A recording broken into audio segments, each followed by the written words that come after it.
नमस्कार। कुछ देर हो गई आप तक पहुंचने में। मैं आरबी सिंह यादव और आप देख रहे हैं मेरा YouTube channel RB Singh Yadav editor. आज मैं हरियाणा के ऊपर बात करूंगा।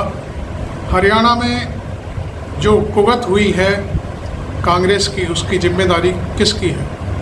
देखिए, पहली बात तो यह है कि मेरा अपना एनालिसिस भी होगा, और दूसरी बात, मैं एक टीवी चैनल पर कुछ पल के लिए आया और मैंने एक कांग्रेस के बहुत ही वरिष्ठ बुजुर्ग टाइप व्यक्ति को बोलते हुए सुना और उसकी बात मेरे दिल में लग गई।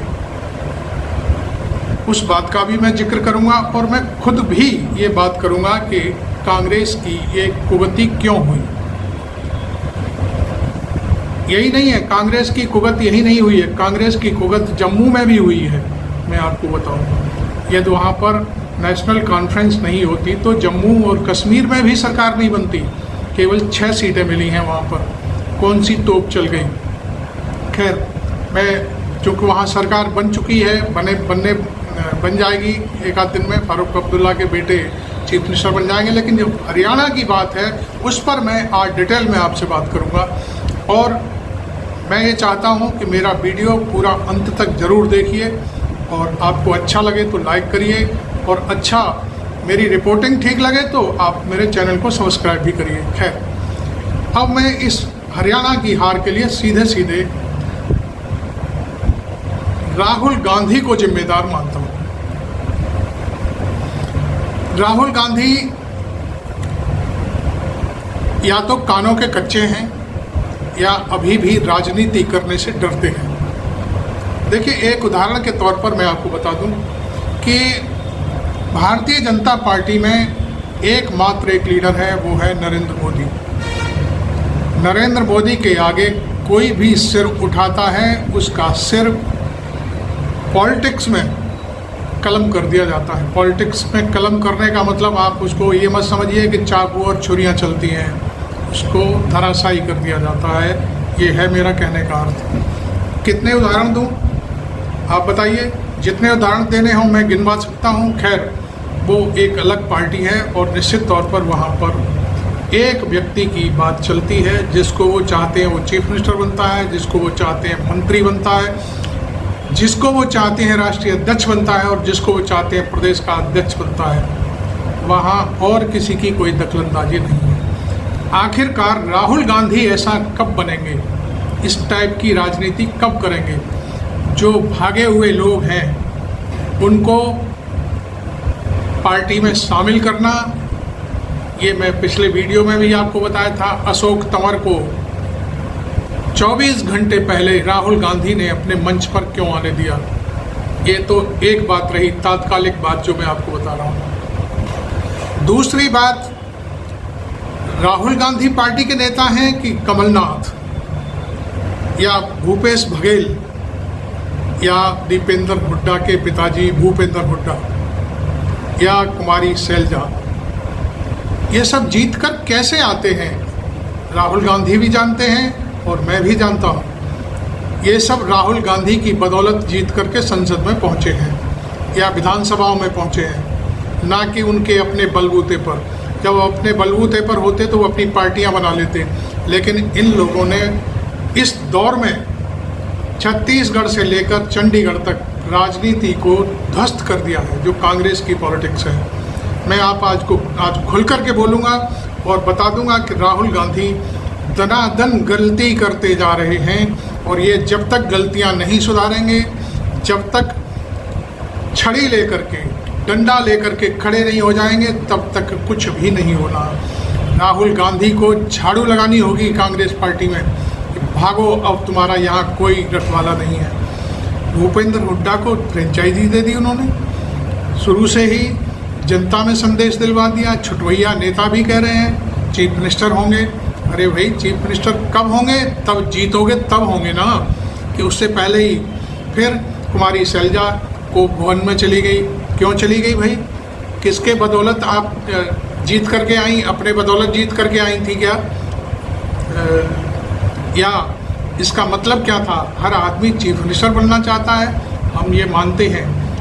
नरेंद्र मोदी बार बार आरोप लगाते हैं कि ये पार्टी गांधी परिवार की पार्टी है, निश्चित तौर पर है, तो फिर राहुल गांधी उस बात को साबित क्यों नहीं करते, क्यों नहीं दिखाते कि हाँ ये राहुल गांधी के परिवार की पार्टी है और यहाँ पर जो राहुल गांधी कहेगा वही बात मानी जाएगी। राहुल गांधी को किसने कहा था कि आप पद यात्रा निकालिए? राहुल गांधी ने खुद अपना निर्णय लिया था, तब पद यात्रा निकाली थी। दूसरी पदयात्रा के लिए किसने कहा था कि राहुल गांधी आप पूरब से पश्चिम की ओर चलो? ये भी निर्णय राहुल गांधी का था। राजनीति किसी के कहने से नहीं होती। राहुल गांधी के दिल में अब यदि कसक है देश में सेवा करने की, तब वो अपनी पार्टी की सेवा कर रहे हैं। राहुल गांधी बार बार संविधान दिखाते हैं, किसके बलबूते दिखाते हैं? किसी के कहने से नहीं, खुद उनके अंदर ये एनर्जी आती है। ये सारी चीज़ें होती हैं। राहुल गांधी जनगणना की बात कर रहे हैं, जातीय जनगणना की बात कर रहे हैं, किसके कहने पर कर रहे हैं? ना तो वो अखिलेश यादव के कहने पर कर रहे हैं और ना ही किसी पार्टी के नेता के कहने पर कर रहे हैं। वो खुद समझ रहे हैं, सारी चीज़ें वो देख रहे हैं और वो पूरे देश में जब घूम कर के जनता से सीधे बात कर रहे हैं तो अपनी पार्टी पर कंट्रोल क्यों नहीं कर रहे? सबसे बड़ी कमी राहुल गांधी की है। राहुल गांधी ऐसे लोगों को क्यों प्रोटेक्शन दे रहे हैं? पहली बात, मैं राज बब्बर को टिकट क्यों दिया? केवल इसलिए कि वो अभिनेता है, वहाँ कोई कार्यकर्ता नहीं था पार्टी का। भूपेंद्र हुड्डा को क्यों बुलाया? भूपेंद्र हुड्डा के बेटे को भी सांसद बनाया। बहुत सारी चीज़ें हैं। आपने ये सारी चीज़ें की क्यों की? आपके रहते हुए हर आदमी क्यों अपने आप को सीएम का दावेदार घोषित कर रहा है? सुरजेवाला है, वो अपने को सीएम का दावेदार बता रहा है। हुड्डा है, अपने को दावेदार बता रहा है। शैलजा के लोग अपने को दावेदार बता रहे हैं। आखिर ये ऐसा क्यों? अरे भाई, पहले पार्टी जीत करके आएगी, उसका निर्णय 10 जनपद से होना चाहिए। क्योंकि पार्टी में जो जान फूंकी है वो राहुल गांधी ने फूंकी है। अब मैं कुल मिलाकर के उस व्यक्ति की बात कर रहा हूँ जिसको मैं टीवी चैनल पर सुन रहा था। उसने साफ कहा था उस चैनल पर, और पत्रकार की बोलती बंद हो गई, एंकर की बोलती बंद हो गई जब उसने ये बोला। उसने कहा कि हरियाणा में पार्टी नेतृत्व का कोई कंट्रोल नहीं है, जिसकी वजह से पार्टी डूबती जा रही है।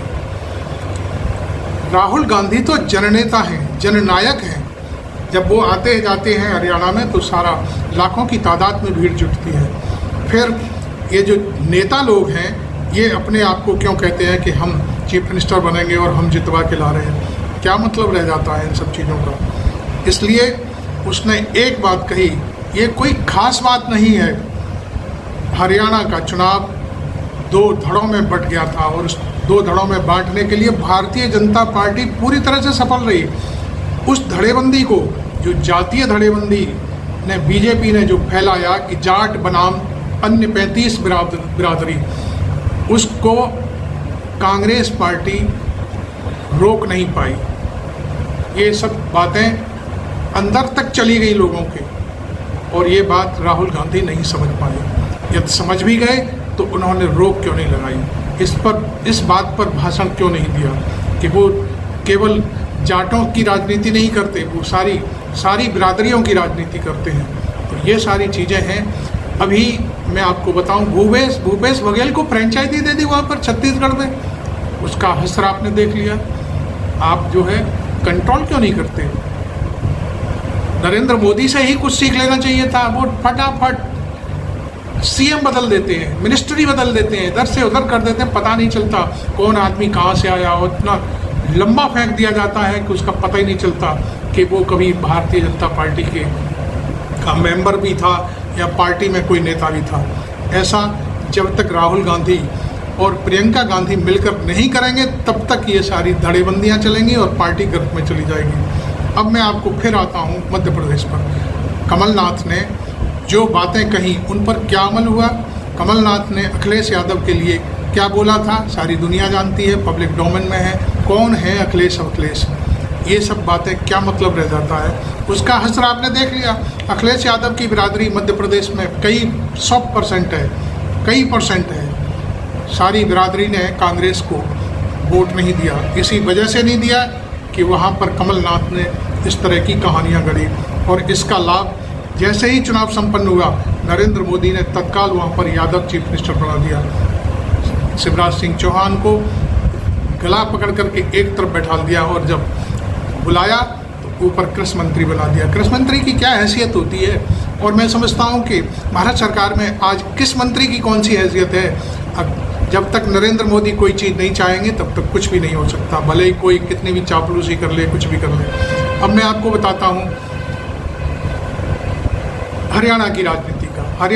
हरियाणा में जब चुनाव हो रहे थे तो उससे 1-1.5 महीने पहले अखिलेश यादव ने अपनी एक बात कही थी। उनकी पार्टी की तरफ से जो मांग आई थी उसमें यह था कि 10 सीटें हमको दे दी जाएं। भूपेंद्र हुड्डा ने खुलेआम एक बयान दिया कि अखिलेश का यहाँ पर क्या है, हम खुद सक्षम हैं चुनाव लड़ने में। इसका मतलब यह है कि तुम खुद सक्षम हो तो राहुल गांधी की कोई ज़रूरत नहीं है, इंडिया गठबंधन की कोई ज़रूरत नहीं है, आपको अखिलेश यादव की भी कोई ज़रूरत नहीं है। आज उस व्यक्ति की जिसने टीवी चैनल पर बैठ करके कहा, उसने कहा अहीरवाल में 16 सीटें थी, अहीरवाल इलाके में वो सीटें, उनमें से 16 में से शायद 14 सीटें भारतीय जनता पार्टी ने जीती हैं और 2 सीट केवल कांग्रेस को मिली है। यदि वहाँ पर उसका ये भी कहना था कि यदि वहाँ पर अखिलेश यादव को उतार दिया जाता, उनको सीटें दे दी जाती, चाहे कितनी भी देते, तो मैं समझता हूँ कि वहाँ पर वो सारी सीटें इंडिया गठबंधन के नाते सब मिल जाती। और ऐसा नहीं है कि अहीरवाल में ही अहीर हैं, और भी इलाका बहुत बड़ा है जहाँ पर अहीर हैं। ये सारी चीज़ें उस व्यक्ति की सुनकर के मेरे को ये बात उसकी बहुत अच्छी लगी। उसने कहा कि देखिए ये सारी गलतियाँ हमारे हाईकमान की हैं, जो निर्णय लेने में बहुत देर करता है, अक्षम भी है, और वैसे सक्षम है लेकिन निर्णय लेने में बहुत अक्षम है। वो सोचता है कि कोई पड़ा है तो पड़ा रहे। इन सब चीज़ों से पार्टी नहीं चलती। पार्टी चलती है डंडे के बल पे। पार्टी चलती है डंडे के बल पे। मुलायम सिंह यादव, मायावती, सबको देख लो आप, उन्होंने अपनी पार्टी खुद चलाई। वो संगठन भी देखते थे, सरकार भी देखते थे, और जहाँ पर उन्होंने देखा कि कोई गड़बड़ कर रहा है 2 मिनट में बाहर कर दिया जाता था, भागी यहाँ से। मायावती ने भी सरकार चलाई। मायावती चीफ मिनिस्टर रहते हुए पार्टी का कोई भी व्यक्ति यदि गलत काम कर रहा है तो अपने घर बुला करके उसे पुलिस के हवाले कर देती थी। ऐसा राहुल गांधी कब करेंगे?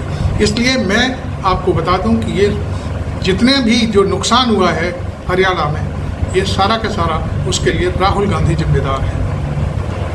जो टिकट बंटवारा हुआ उसमें किसी को पूछ रहे हो, किसी को नहीं पूछ रहे हो। टिकट किसने बांटी? टिकट हुड्डा ने बांटी। कोई अपनी महिला मित्र को टिकट दे रहा है, कोई पैसे लेकर के टिकट दे रहा है, कोई किसी से पूछ नहीं रहा है, ज़बरदस्ती टिकट दे रहा है। इसके लिए जिम्मेदार कौन है? राहुल गांधी इतने व्यस्त क्यों हैं? हर चीज़ उनकी नज़र से होकर के क्यों नहीं गुजरती कि ये चीज़ ऐसे नहीं, ऐसे होनी चाहिए? जब आप जनता में जा रहे हो, जनता क्या बोल रही है आपसे, आप उस पर ध्यान क्यों नहीं देते? आपने देखा होगा कमलनाथ ने अखिलेश यादव के लिए क्या बोला जब हार गया। जब मध्य प्रदेश में कांग्रेस हार गई, उसके बाद वो दिल्ली में दरवाज़ा खटखटा रहा था बीजेपी का, वो तो दरवाज़ा नहीं खोला, वरना तो वो चला गया होता। और आज भी फिर उसके बाद लोकसभा में आपने उसके लड़के को टिकट दे दी। ऐसा क्यों किया? जहाँ तक मेरा अपना सोचना है, यहाँ तक बहुत सारी चीज़ें हैं। मैं आपको बता दूँ, अब मैं आता हूँ राजस्थान में गहलोत को सरकार चलाने में नाको चले चब्बा दिए। वो एक लड़का है, क्या नाम है उसका, उसने बगावत कर दी।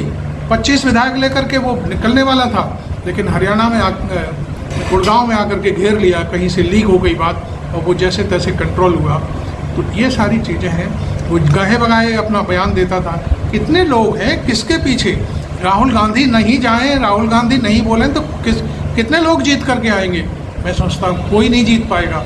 सारा जो भी वोट मिलता है राहुल गांधी के बलबूते पर मिलता है, कोई भले ही कुछ भी कहता रहे। इसलिए इन सारी चीज़ों के लिए मैं तो राहुल गांधी को ही जिम्मेदार मानता हूँ कि राहुल गांधी पूरी पार्टी की नकेल अपने हाथ में क्यों नहीं ले लेते? क्यों नहीं उन्होंने ये सारी चीज़ें?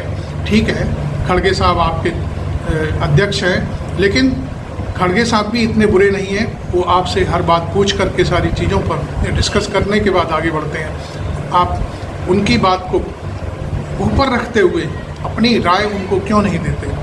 भूपेंद्र हुड्डा ने पूरा खेल खराब कर दिया। मैं आपको बताऊँ, राहुल गांधी इस पे जब तक कंट्रोल नहीं करेंगे तब तक कुछ भी नहीं होने वाला। जाट और गैर जाट का जो मसला था बहुत तेज़ी से चला।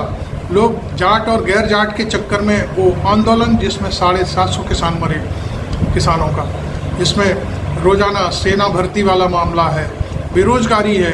राहुल गांधी जब वहाँ तक अमेरिका तक लोगों से बात कर आते हैं, यहाँ करके किसी से बात क्यों नहीं करते, अपनी राय क्यों नहीं थोपते?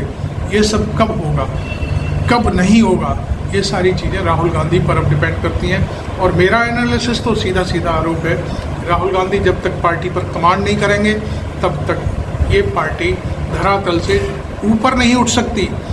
मैं आपको बता दूं, राहुल गांधी जाति जनगणना की बात कर रहे हैं। कांग्रेस पार्टी में कितने लोग हैं, कितने कार्यकर्ता हैं जो राहुल गांधी की बात को प्रेस में देते हैं, बात करते हैं? कोई नहीं करता, अकेले राहुल गांधी है।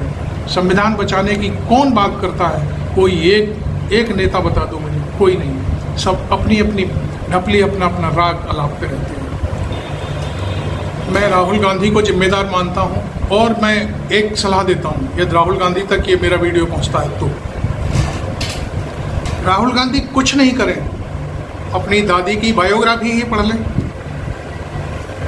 कि वो कैसी थी, क्या करती थी, क्या नहीं करती थी, क्या नहीं होने देती थी, किस चीज़ को रोकती थी। राहुल जी, आप इंदिरा गांधी के जितने भी निर्णय हैं उनको उठाकर देख लीजिए। जिसने भी उनके सामने सिर उठाया पार्टी से बाहर कर दिया गया, भले ही चाहे कितना भी नुकसान होता हो। यही नहीं, इंदिरा गांधी ने इमरजेंसी लगाई, गलती की तो माफ़ी भी मांगी, लेकिन उन्होंने कभी अपने निर्णय किसी और पर नहीं थोपे। सारी जिम्मेदारी खुद पर ली हमेशा और खुद ही पूरी बागडोर संभालते हुए फिर आगे बढ़ी। तो खैर, मैं आपको एक बार फिर कहता हूं कि आप कुछ नहीं है तो अपनी दादी की जो गतिविधियां हैं पॉलिटिक्स की, उनको पढ़ लें, उनको देख लें।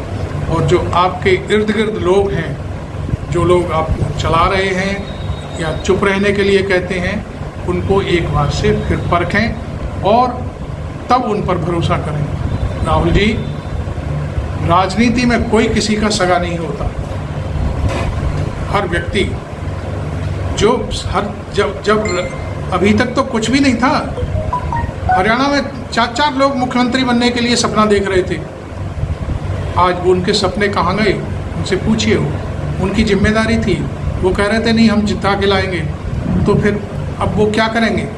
अपने पदों से इस्तीफा देंगे, अपने पदों से हट जाएंगे, क्या करेंगे? कोई कुछ नहीं करेगा। और मैं आपको बता दूं, मैं समझता हूं कोई भी पत्रकार आपको चैलेंज नहीं कर सकता। मैं चैलेंज करता हूं कि ये सारी जिम्मेदारी आपकी है, आप जिम्मेदारी लीजिए। और उस जिम्मेदारी में ये नहीं है कि आप हट जाएंगे, आप सीधे सीधे पार्टी को कंट्रोल करते हुए सारी कमांड अपने पास रखिए। जो भी दस्तखत होगा आपकी निगरानी में होगा। बस आज का वीडियो मैं यही समाप्त करता हूं। और आपने मेरा चैनल अभी तक सब्सक्राइब नहीं किया तो ज़रूर कर लें। वीडियो अच्छा लग रहा है तो इसे फॉलो भी करें और दूसरे लोगों तक भेजें। Thank you very much. मैं आरबी सिंह यादव।